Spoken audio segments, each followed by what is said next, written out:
বাংলাদেশ ভারতের সম্পর্ক বর্তমানে রাজনৈতিক পরিবর্তনের প্রেক্ষাপটে অভূতপূর্ব চাপ ও চ্যালেঞ্জের মুখোমুখি। 5 আগস্টের ছাত্র জনতার অভ্যুত্থানের পর দেশের অভ্যন্তরীণ ও দ্বিপাক্ষিক প্রেক্ষাপটে টানাপোড়েন বেড়ে গেছে, যা দুই প্রতিবেশী দেশের নীতিতে স্পষ্ট প্রতিফলিত হচ্ছে।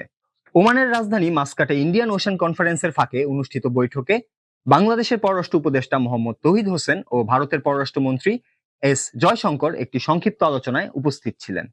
বৈঠকে উভয় পক্ষ তাদের পারস্পরিক স্বার্থ, উদ্বেগ ও চলমান কূটনৈতিক চ্যালেঞ্জগুলো নিয়ে মত বিনিময় করেন। গত বছরের সেপ্টেম্বরে জাতিসংঘ সাধারণ পরিষদের অধিবেশনে ও ডিসেম্বরে ঢাকায় অনুষ্ঠিত পররাষ্ট্র সচিব পর্যায়ের বৈঠকের পাশাপাশি এই বৈঠকে দ্বিপাক্ষিক সম্পর্কের প্রাসঙ্গিকতা পুনরায় নিশ্চিত করেছে। বৈঠকের মূল আলোচ্যসূচিতে উল্লেখ ছিল বাংলাদেশ ভারতের মধ্যে সীমান্ত সংক্রান্ত বিভিন্ন ইস্যু, গঙ্গার পানি বন্টন চুক্তির নবায়ন ও সার্ক স্ট্যান্ডিং কমিটির কার্যক্রম। তৌহিদ হোসেন জোর দিয়ে জানিয়েছেন, গঙ্গার পানি বন্টন চুক্তি নবায়নের প্রক্রিয়া শুরু করা প্রয়োজন, যার অংশ হিসেবে ভারতের সঙ্গে সার্বিক সহযোগিতা নিশ্চিত করার জন্য অবিলম্বে পদক্ষেপ নেওয়ার আহ্বান জানানো হয়েছে। দ্বিপাক্ষিক সম্পর্কের অস্থিরতা মোকাবেলায় উভয় নেতার সম্মিলিত উদ্যোগে আগামী 18 থেকে 20 ফেব্রুয়ারি ভারতের রাজধানী দিল্লিতে সীমান্তরক্ষীদের মহাপরিচালক পর্যায়ের সম্মেলন আয়োজনের কথাও আলোচনা করা হয়েছে।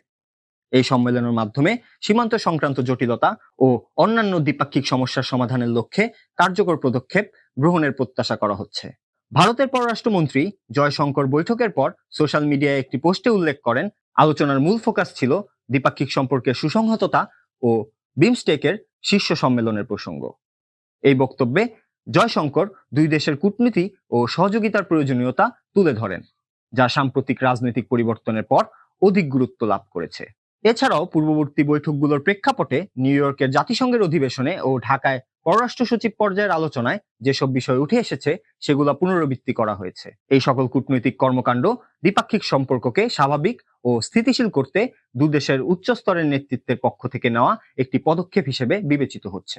উভয় নেতার বিশ্বাস, বর্তমান কূটনৈতিক জটিলতা কাটিয়ে ওঠার জন্য দুই দেশের মধ্যে সহযোগিতা ও সমঝোতা অপরিহার্য।